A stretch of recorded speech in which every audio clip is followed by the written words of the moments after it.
کیا آپ جانتے ہیں کہ ایک ایسا پرندہ بھی ہے جس کے سر پر ایک خوبصورت تاج ہوتا ہے جس کو ہدہد کہا جاتا ہے؟ یہ اسرائیل کا قومی پرندہ ہے۔ اس کو حرام قرار دیا گیا ہے، لیکن حرام ہونے کے باوجود اسرائیل نے اس کو اپنا قومی پرندہ کیوں بنایا؟ یہ وہ واحد پرندہ ہے جو صرف ایک جیون ساتھی کے ساتھ رہتا ہے اور اس کے علاوہ کسی اور کے ساتھ ملاپ نہیں کرتا۔ یہی وہ پرندہ ہے جو حضرت سلیمان علیہ السلام کا درباری تھا، ان کے لشکر کے لیے پانی تلاش کرتا اور ملکہ بلقیس کی خبر بھی یہی لے کر آیا تھا۔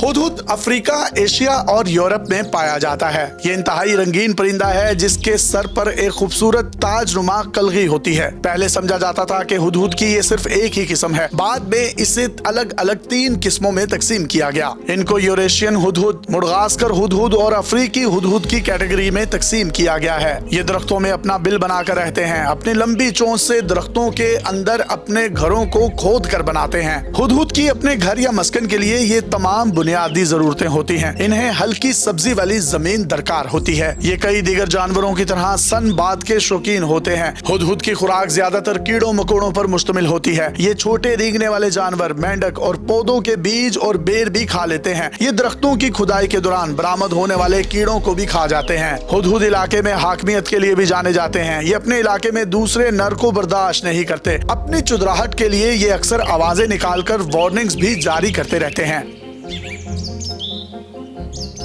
نر ہدہد ایک دوسرے سے لڑائیاں کرتے رہتے ہیں۔ ان کی لڑائیاں اکثر خون ریز ہوتی ہیں۔ یہ ایک دوسرے سے لڑتے ہیں تو بعض اوقات ایک دوسرے کی آنکھوں کو نوچ کر اسے اندھا بھی کر دیتے ہیں۔ بعض اوقات مادہ ہدہد بھی لڑائی کا حصہ ہو سکتی ہے۔ ان لڑائیوں میں ہدہد جان بھی گنوا دیتے ہیں۔ اسرائیل کی جانب سے ہدہد کو اپنا قومی پرندہ قرار دیا گیا ہے۔ یہ فیصلہ ایک پاپولر ووٹ کے ذریعے 2008 میں کیا گیا۔ قومی پرندے کے لیے ووٹنگ کروائی گئی۔ 1,25,000 لوگوں نے اس کے حق میں ووٹ دیا۔ چونکہ ہدہد ہی حضرت سلیمان علیہ السلام کو ملکہ بلقیس تک لے گیا تھا، اس لیے اسرائیلی شہریوں نے اس کا انتخاب کیا اور اس کو قومی پرندہ قرار دیا۔ یہ یہودی مذہب میں حرام ہے، اسے کھایا نہیں جا سکتا۔ اس لیے یہ سوال اٹھایا جاتا ہے کہ حرام پرندے کو قومی پرندہ کیوں قرار دیا گیا؟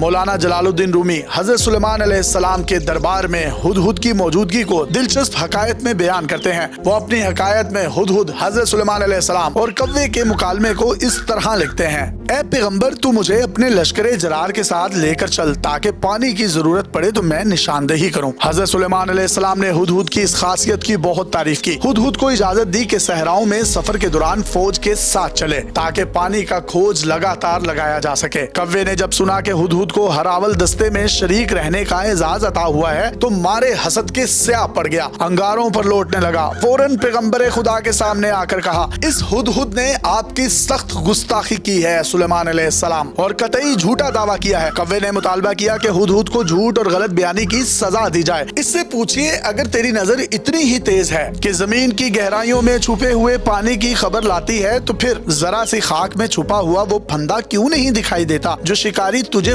پھنسانے کے لیے لگاتا ہے؟ ایسا ہی ہنر رکھتا ہے تو گرفتار کیوں ہوتا ہے؟ آسمان کی بے پناہ بلندیوں سے وہ جال کیوں نہیں دیکھ لیتا؟ کوے کی یہ بات سن کر حضرت سلیمان علیہ السلام نے ہدہد سے کہا: اے ہدہد، کوے نے جو بات کہی ہے وہ تو نے سنی، اب اس کا جواب تیرے ذمے ہے۔ اپنے دعوے کی صداقت کا ثبوت پیش کر ورنہ سزا کے لیے تیار ہو جا۔ ہدہد نے بے خوف ہو کر عرض کیا: اے بادشاہ، ناراض مت ہو۔ بد نیت دشمن نے حسد اور بغض میں جو میرے خلاف بات کی ہے اس پر دھیان نہ دیں۔ اب رہا یہ سوال کہ مجھے وہ مٹھی بھر خاک میں چھپا ہوا پھندا کیوں نظر نہیں آتا، تو اس بارے میں کیا عرض کروں؟ اگر حق تعالیٰ کی حکمت و مرضی میری عقل کی روشنی نہ بجھائے تو میں یقیناً پرواز کے دوران وہ حقیر پھندا بھی دیکھ لوں، لیکن جب میرا وقت آ جائے تو نگاہ کی خوبی وہاں کیا کرے؟ ایسے موقع پر عقل کام نہیں کرتی، چاند سیاہ ہو جاتا ہے اور سورج گرہن میں آ جاتا ہے۔ میری عقل اور بصارت میں یہ طاقت کہاں کہ فرمان خداوندی کا مقابلہ کر سکے۔ اسی طرح جب قوموں اور افراد پر عذاب الہی نازل ہوتا ہے تو ان کی عقلیں اندھی ہو جاتی ہیں، ان کی اصل بینائیاں سلب کر لی جاتی ہیں۔ اپنے میزبان یاسر شامی کو پاکستان کے سب سے بڑے ڈیجیٹل میڈیا نیٹ ورک